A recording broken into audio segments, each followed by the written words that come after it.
Hablando, en un ratito seguimos con el resto de la actualidad, pero el primero de los ejes tiene que ver con el contexto internacional, del cual no hablamos, pero está a flor de piel todo lo que sucede en la comunidad internacional a propósito del conflicto y la belicosidad creciente que Vladimir Putin le imprime a la invasión a Ucrania.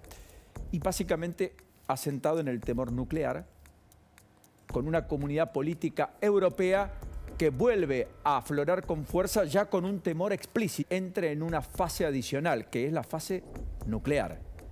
Hoy Putin promulgó la ley de anexión de los territorios de Ucrania, las 4 regiones del Lugansk, del Donetsk, efectivamente Kherson y también Zaporizhia, aumentando la presión, ha firmado inclusive un decreto para apropiarse de la central nuclear más importante de toda Europa, que es la que está ahí, la más grande, en Zaporizhia. Está exigiendo al mismo tiempo Putin a esta hora participar en la investigación sobre las fugas del Nord Stream, ese gasoducto troncal por el cual las fugas hicieron que muchos países no recibieran el flujo de gas que requerían y que estaban previstos recibir. Dice Putin que el Nord Stream 2 podría proveer y podría suplir cualquier eventualidad con el Nord Stream 1. En el mientras tanto, lo concreto es que mañana en Praga, la Unión Europea y los aliados, los 27 integrantes de la Unión Europea, más Turquía, Ucrania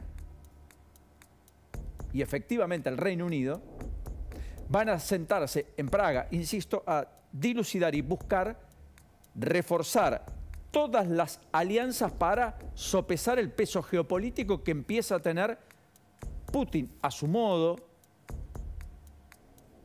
con efectivamente la belicosidad que le hemos conocido, aunque con los límites que también le hemos conocido, le está imprimiendo a la región, el planeta en su conjunto, pero en particular a Europa.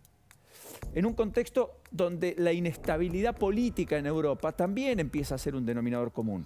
Miren lo que acaba de ocurrir hoy. Dinamarca ha confirmado que va a celebrar elecciones anticipadas el 1 de noviembre, de un mandato que debía concluir en el primer semestre del año próximo. La primer ministro de Dinamarca, Mette Frederiksen, a quien vemos, tuvo que convocar hoy a las elecciones legislativas anticipadas porque uno de los socios del gobierno de coalición amenazó con presentar una moción de censura si no lo hacía. Dinamarca, la mujer que gobierna desde 2019, anticipa elecciones en un contexto de inestabilidad política. Impensable. Los que vieron Borgen, seguramente lo que yo les cuento les debe parecer bastante familiar. Una de las series más emblemáticas de hace ya muchos años, pero que vale la pena recordar y que ha tenido una segunda instancia, un segundo capítulo recientemente. Así que este yo creo que es el primer eslabón del contexto internacional en el cual nos estamos moviendo. La tensión nuclear, el temor nuclear que Putin le imprime a la escalada bélica en Ucrania, con una comunidad política europea que vuelve al centro de la escena casi como refugio, casi como cobijo, casi como para autopreservarse de las consecuencias y las secuelas de lo que Putin pudiera eventualmente hacer. Más allá de eso, el segundo de los ejes tiene que ver ya con la política doméstica y la idea de que hay un déficit de gestión, pero no dicho por la oposición, dicho desde el propio oficialismo hacia el propio gobierno nacional. Fue Andrés Larroque el que le endilgó ese famoso déficit de gestión. ¿A quién? Al propio Claudio Moroni, la expresión más albertista del gabinete hoy. Santiago Cafiero, Claudio Moroni. ¿Qué dijo Andrés Larroque? Claramente hay un déficit en materia de gestión en el Ministerio de Trabajo. Se lo dijo porque hubo un conflicto de más de 5 meses que todos vimos, que terminó la semana pasada en las condiciones que ustedes ya conocen.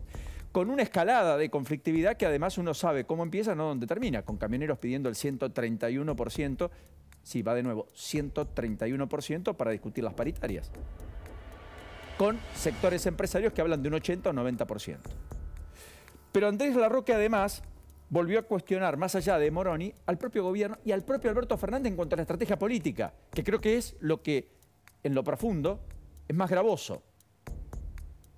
Porque le endilgó que la idea de obturar el debate respecto a las PASO, donde la Cámpora claramente dijo que es un debate que hay que dar, la idea de eliminar, derogar las PASO, miren cómo cambian los tiempos, los que querían sacar a los caciques históricos del peronismo en el conurbano y necesitaban las PASO como instrumento, hoy dicen hay que derogarlas porque entienden que la lapicera de Cristina es determinante, por lo pronto en la provincia de Buenos Aires.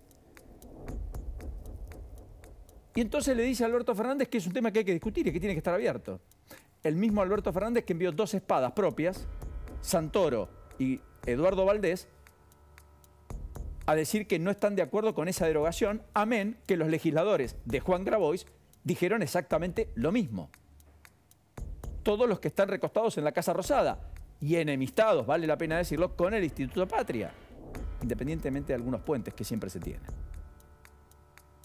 O sea, Larroque parece decirle al poder de veto que cree Alberto Fernández tener aún en la coalición de gobierno, en un gobierno que ya no preside, que ese poder de veto debe correrlo porque pone en riesgo la competitividad del peronismo. ¿Qué es lo que están pidiendo quienes? Los gobernadores. Fue Bordet el que lo dijo en las últimas horas, pero lo piden a gritos el resto de los gobernadores. Que además le están ya diciendo al gobierno nacional que van a adelantar las elecciones en casi todos los casos. Aunque tampoco mucho, porque lo que imaginan para los próximos 6 meses es una contracción del consumo muy fuerte fruto del ajuste que inevitablemente hay que hacer, porque si no se lo hará el mercado y la idea de la explosión sigue estando.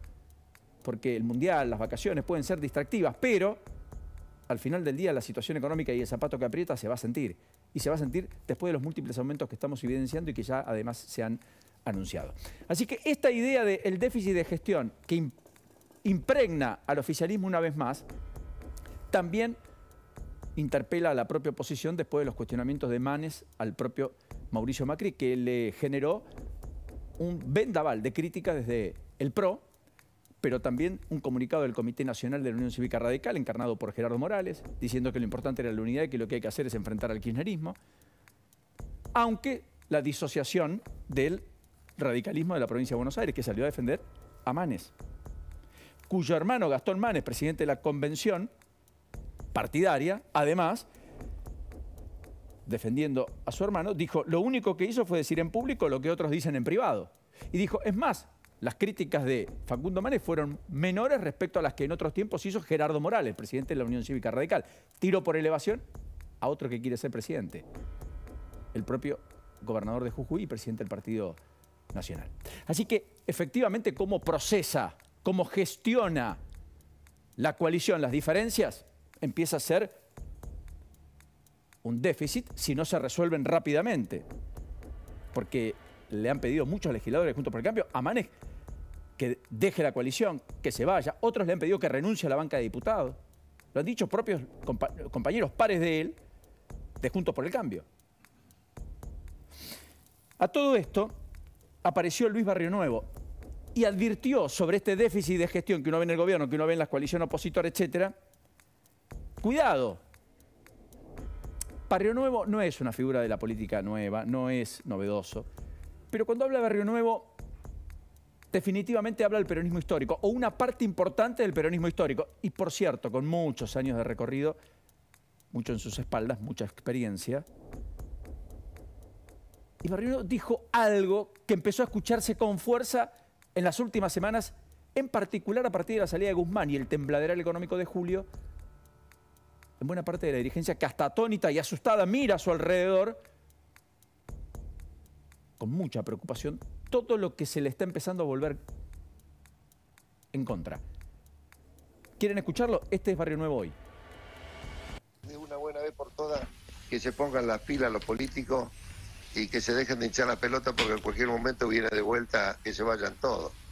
¿Usted lo ve de esa manera? ¿Que la gente está harta y que se viene el que se vayan todos? No está harta, Eduardo, no está harta, está repodrida. Está repodrida, la gente no quiere saber más nada. Y si no, vos te das cuenta el poco interés que tienen en las audiciones o fundamentalmente los programas que tienen que ver con la política, la televisión. La gente está cansada. ¿Por qué? Porque no le terminan de los políticos de solucionar los problemas. Es cierto, había un viejo axioma que era dejemos de robar por 2 años, en los 90, otros tiempos. Sí, es cierto. Todo lo que ustedes quieran, pero está dando en la tecla de lo que un sector de la política empezó a sentir para sí. Y por eso se siente interpelada incluso por los outsiders.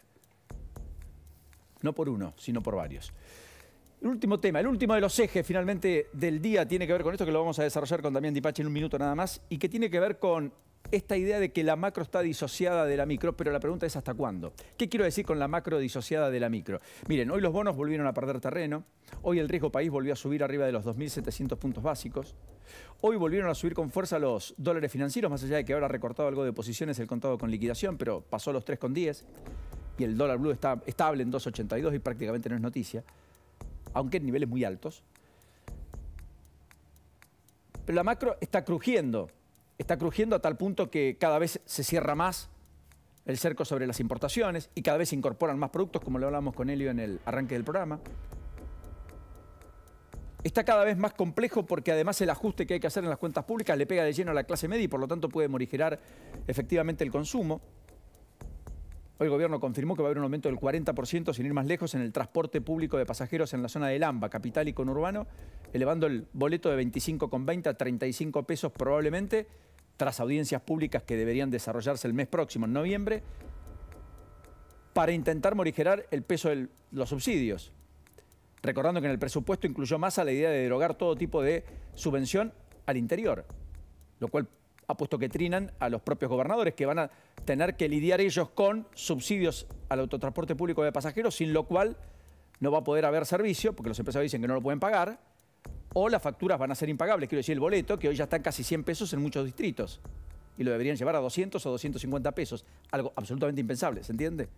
Y eso porque plata no hay. Fue la propia Flavia Rollón, la secretaria de Energía, la que advirtió a los gobernadores que quienes no le paguen la deuda a Camesa se le deben 450.000 millones de pesos. 450.000 millones de pesos. Quienes no le paguen la deuda, las provincias, les van a cortar el suministro de energía eléctrica. Y algunos gobernadores salieron a poner el grito en el cielo. La Federación de Cooperativas Eléctricas de Chubut, por ejemplo, pidió la condonación de lo que deben, más de 19.000 millones de pesos, porque dicen no tenemos manera de pagarlo. Cooperativas eléctricas pequeñas de lugares del interior de la provincia de Chubut, pero que prestan servicio incluso en la ciudad capital. ¿Por qué dice Rollón eso? Porque sostiene que el rubro de energía, combustibles y minería representan 9,8% del gasto de la Administración Nacional. Casi 1 de cada 10 pesos de lo que gastan. Por lo tanto, tengo que bajar ahí, porque no puedo bajar en salarios. Es obvio que hay un ajuste a los jubilados cuyos saberes le corren por detrás de la inflación. Hay un ajuste en los empleados públicos porque los salarios también corren por detrás de la inflación, aunque la estadística oficial del primer semestre no marque eso, veremos qué pasa de aquí en adelante. Entonces hay que bajar gasto en inversión pública en un año electoral, lo cual no sé cómo lo van a hacer, porque la política necesita gastar, inaugurar obras, poner plata, poner la maquinaria en funcionamiento, o en subsidios. El subsidio al transporte, el subsidio a la energía, y de eso estamos hablando. ¿Y la factura quién la va a pagar? O los gobernadores o la sociedad. Parecería que en el AMBA la va a pagar buena parte de la clase media. Y en el centro del país podría pasar algo parecido. Hay que ver qué pasa en el norte y en la Patagonia, donde hay mucho tributo al oficialismo nacional, al peronismo. Y todo eso podría jugar un papel determinante de cara a la competitividad electoral próxima. En Córdoba el GNC aumentó 9%, por ejemplo, ayer. 94 pesos con 70 cuesta el metro cúbico de GNC en la ciudad capital. Y en algunos lugares ya está 98 pesos el metro cúbico de GNC. ¿Se acuerdan que en algún momento se convertían los motores, se ponían los tanques de GNC para no gastar en combustible porque era muy caro y había un diferencial muy alto y entonces ahí había algo para ahorrar para el sistema del transporte de taxis, remises, muchos servicios de encomienda, las camionetas, cuentapropistas, apropistas? Bueno, también eso está escalando fuerte. ¿Por qué? Porque se morigeran los subsidios. Bueno, lo que quiero marcar y lo que quiero decir es que esa macro, que está muy desarticulada, que va a tener impacto, puede pegarle a la micro. A esa micro que vuela prácticamente, porque tenemos el turismo en niveles récord, porque la economía está cumplimentando el segundo año de crecimiento sostenido, porque el Banco Mundial ha hecho una proyección de un crecimiento mayor al 4% este año, que probablemente se cumplimente, veremos. En el primer semestre, la Argentina creció más del 6%, continuando con el alza de más del 10% que tuvo la economía en 2021. Es lo que se ve, restaurantes llenos, cambiaron hábitos además. Ya la gente no piensa en el techo propio, en la casa le queda lejísimo, no hay crédito además. Piensa menos en cambiar el auto, la venta de autos no va a ser buena. va a estar en 300, 300 y pico mil unidades, muy lejos de las 800.000 que se solían vender. O sea, la gente ya no va tanto al bien durable, va al consumo de hoy, al vivir, porque la perspectiva de que nos podemos morir en la pandemia quedó más clara que nunca. Entonces se vive el hoy. Eso impacta, dinamiza, las pymes traccionan, con una macro totalmente desordenada, ¿eh? La cosecha ha estado en un nivel extraordinario. Va a ser récord de exportaciones este año. El querido Esteban Domecq, con quien compartí una charla ayer en Santa Fe, contaba que este año la Argentina por primera vez va a exportar más de 90.000 millones de dólares. Así todo el central no puede juntar reservas. Estuve en Santa Fe. Santa Fe exportó en el primer semestre por más de 10.000 millones de dólares. 22% del total de las exportaciones argentinas están saliendo de una provincia que crece a una tasa muy importante, que tiene más de 800 empresas que exportan desde 92 ciudades distintas. Pero esa micro, que en julio se vio impactada por esa macro todo desarticulado como lo teníamos, sin precios, y que le puso un anclaje y un freno al nivel de actividad, daría la impresión que no va a estar disociada mucho más tiempo si la macro no se ordena. La pregunta es, ¿cuándo llega el descalabro a la micro el que tiene la macro? ¿O la macro se va a ordenar mucho más rápido de lo que todos auguran y por lo tanto nunca va a haber impacto tan letal en la micro? Bueno, de eso está discutiendo básicamente la economía por estas horas. Y hay tres definiciones que dan cuenta de ello. Carrió dijo, cuando termine el Mundial, la gente se va a dar cuenta de que el país chocó. Alfonso Prat-Gay, mientras tanto, el exministro de Economía, dijo, estamos en un nivel de desorden económico de los más graves de la historia argentina. Solo dos expresiones de las últimas 12 horas que grafican un poco todo esto de lo que estamos hablando.